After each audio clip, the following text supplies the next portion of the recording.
Ang nasa harapan natin ngayon ay ang bagong Kawasaki KLX 300SM. Isa itong 2024 model ng KLX series at ayan, available na agad dito sa Pilipinas.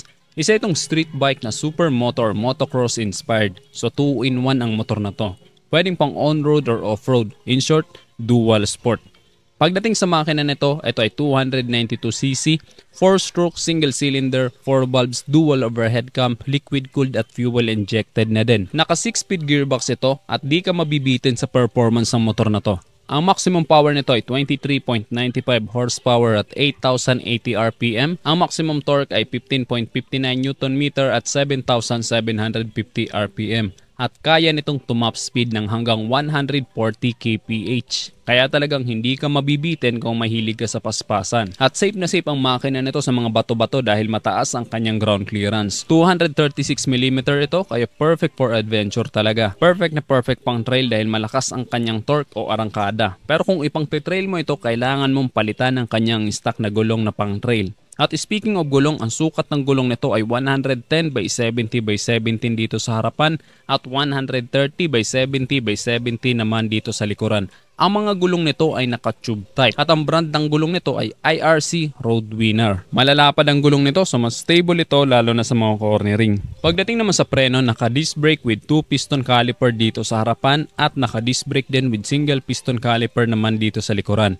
Malakas ang stopping power ng motor na to dahil naka 300mm pedal disc brake ito dito sa harapan. Maganda din ang suspension nito, naka-inverted fork ito dito sa harapan with adjustable compression damping na 9.1 inches. Sa likod naman ay naka-unitrack gas charge shock with piggyback reservoir at adjustable rebound damping and spring preload na 8.1 inches. Maganda ang suspension nito kaya kayang-kaya nito kahit anong klaseng road condition, mapabato-bato pa yan. At ang ganda ng kulay nito, very modern. Ang tawag sa color variant na ito ay Phantom Blue. Meron lang itong simpleng decals dito sa gilid na KLX, then minimalist lang na 300SM.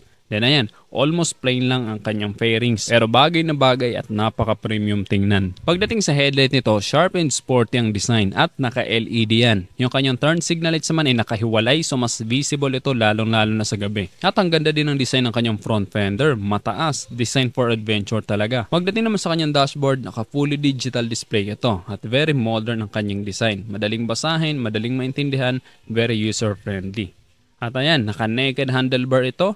Then meron pa itong kill switch dito. Sa starting system nito, electric push start lang ito, wala itong kickstart. At dito sa kanyang tangke, maganda ang design ng takip ng kanyang tangke, color matte black. Malaki din ang fuel capacity nito, 7.5 liters. At ang average fuel consumption nito ay 25 to 30 km per liter. Slim lang din ang design ng motor na to at ang seat height nito ay 861mm. Medyo mataas ang seat height niya pero abot naman ito kahit ng mga 5 flat ang height dahil manipis lang naman ito. At meron pa itong maliit na bag dito sa dulo so meron kang paglalagyan ng mga maliliit mong gamit kagaya ng baon mo or pagkain.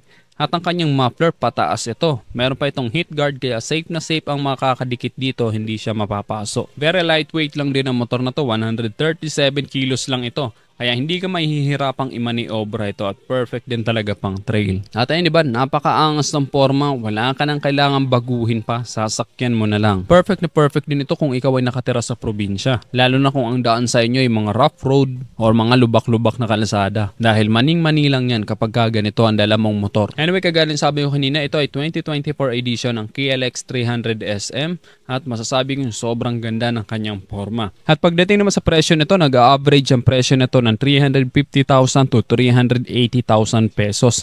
Dahil wala pa itong official price dahil nga bagong model pa lang ito nakakarating dito sa Pilipinas. Okay guys, ano masasabi nyo dito sa Kawasaki KLX 300SM? E-comment nyo na lang sa baba ang yung opinion at kung nagustuhan mo naman ang video to, just hit like. Kung bago ka lang sa aking YouTube channel, huwag kalimutan mag-subscribe.